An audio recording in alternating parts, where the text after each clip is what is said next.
It's just past 5 in the morning at a firebase somewhere north of Saigon, and a 19-year-old private is kneeling by his gear with his rifle within reach and his boots still on. He's taken the steel shell off his head, not the whole helmet, just the outer part, and he's filled it with water poured out of 2 canteens. He tips it slightly so the surface goes still, and he leans over it, razor in hand, and shaves by his own reflection.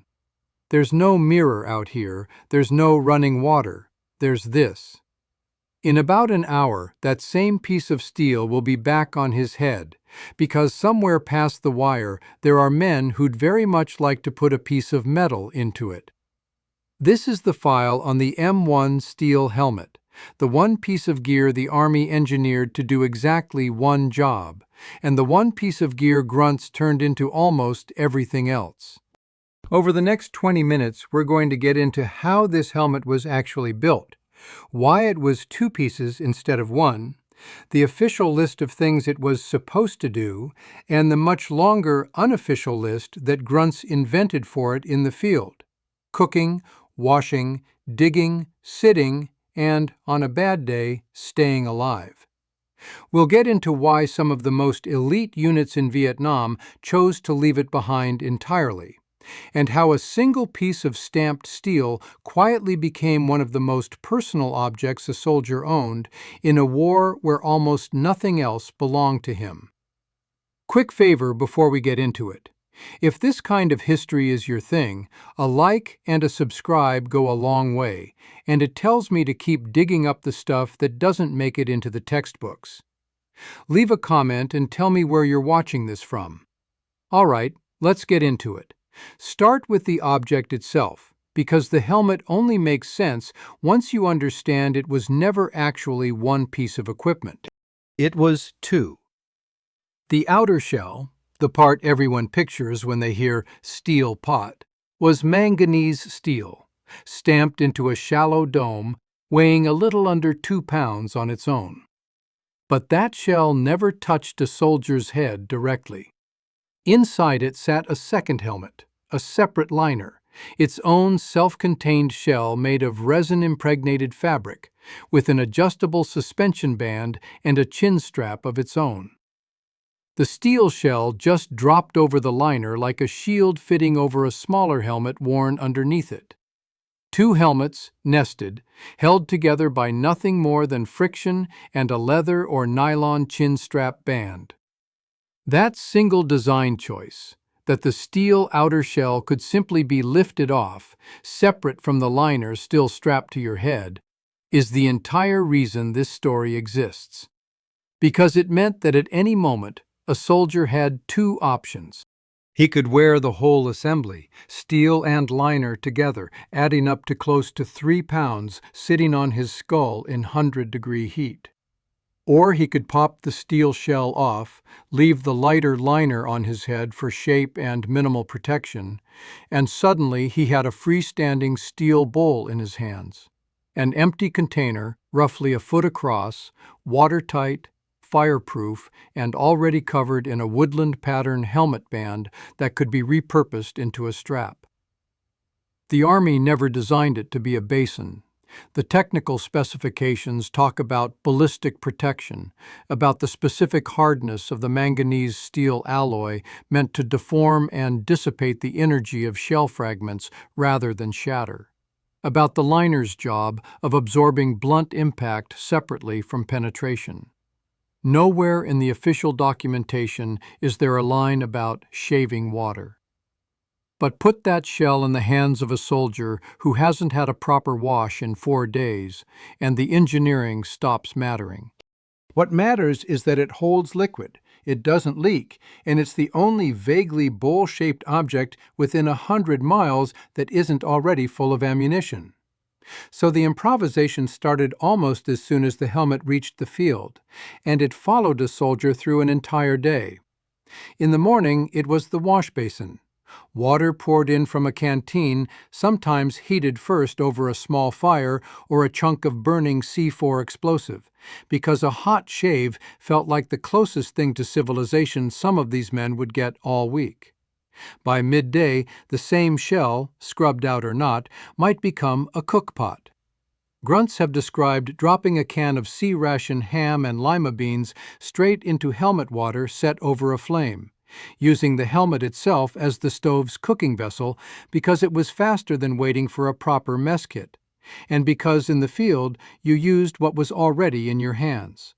Some men fried eggs in it, bought or traded for from villagers along a convoy route, the steel shell doing double duty as a skillet balanced over improvised heat. When the marching stopped and the digging began, the helmet had another job: entrenching tools. The small folding shovels every soldier carried were slow, and the ground in some parts of Vietnam was hard red clay or waterlogged paddy silt that clung to every blade.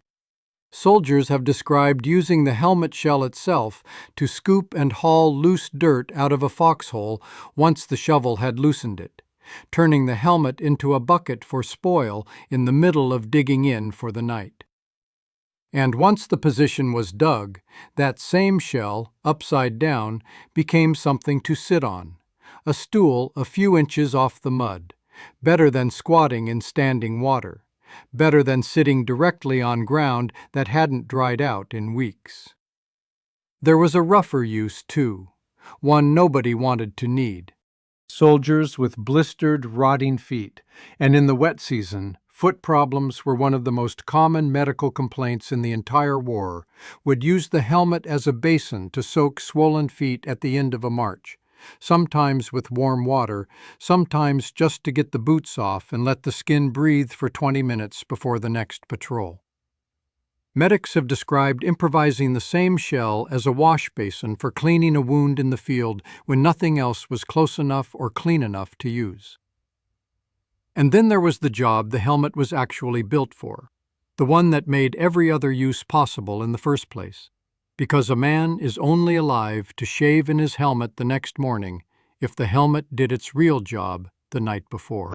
Veterans have described mortar and rocket attacks where a man went flat to the ground and pulled the helmet down or held it over the back of his head and neck instinctively, the way you'd pull a blanket over yourself in a storm, because 2 pounds of curved manganese steel between your skull and falling shrapnel was better than nothing.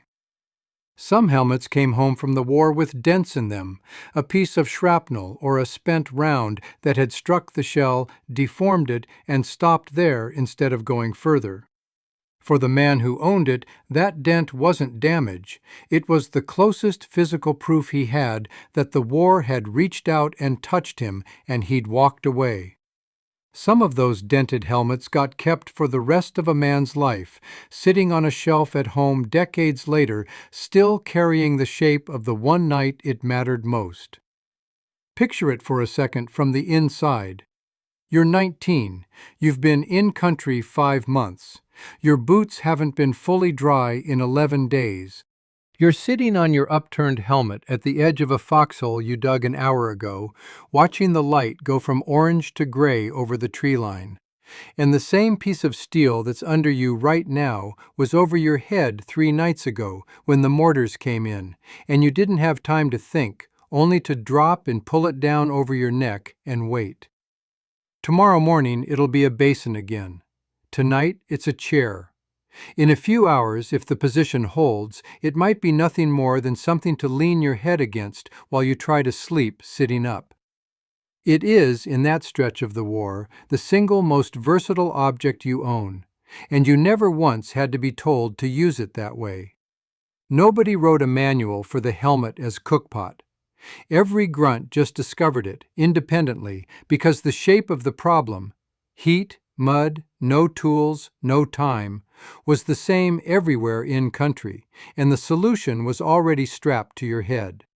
That same versatility, though, came with a cost that not every unit was willing to pay.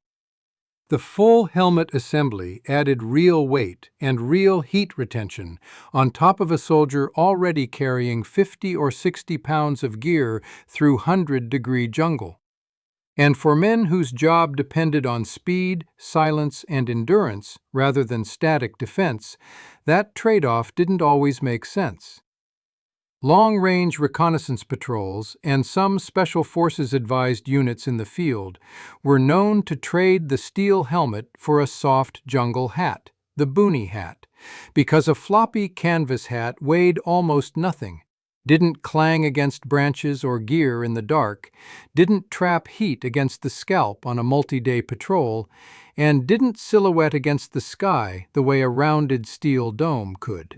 For men whose survival depended on not being seen or heard before they saw the enemy first, the helmet's one real job, stopping a fragment, mattered less than the dozen small tactical costs it carried on a quiet patrol. It's a small detail, but it says something bigger.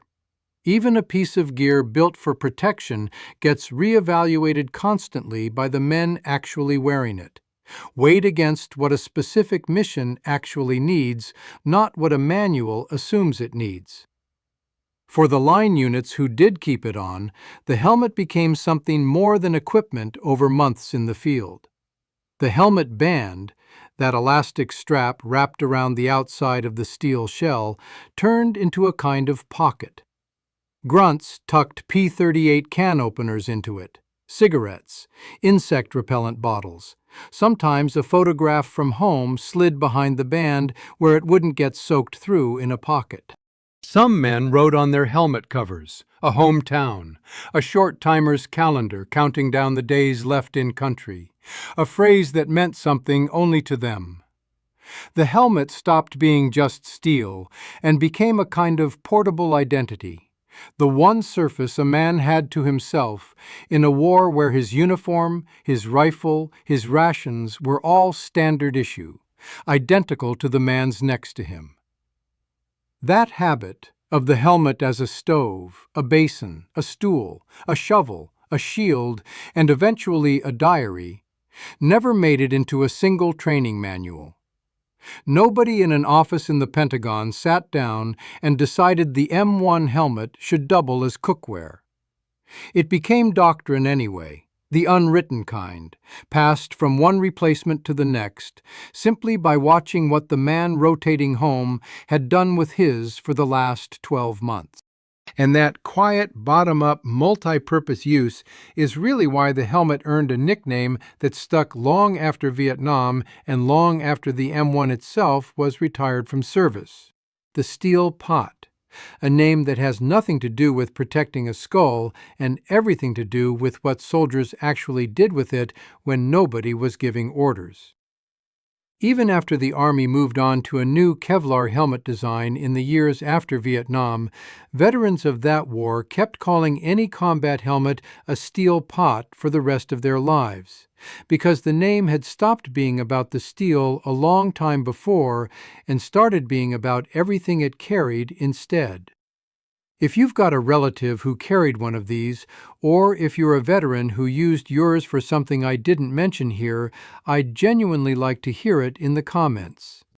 Tell me where you're watching from, and if this kind of history is worth your time, hit like, share it with someone who'd find it interesting, and subscribe for the next one. There's a lot more in this file than made it into any manual. To the men who turned 2 pounds of stamped steel into a stove, a shovel, a chair, and a shield, sometimes all in the same afternoon, this one was for you.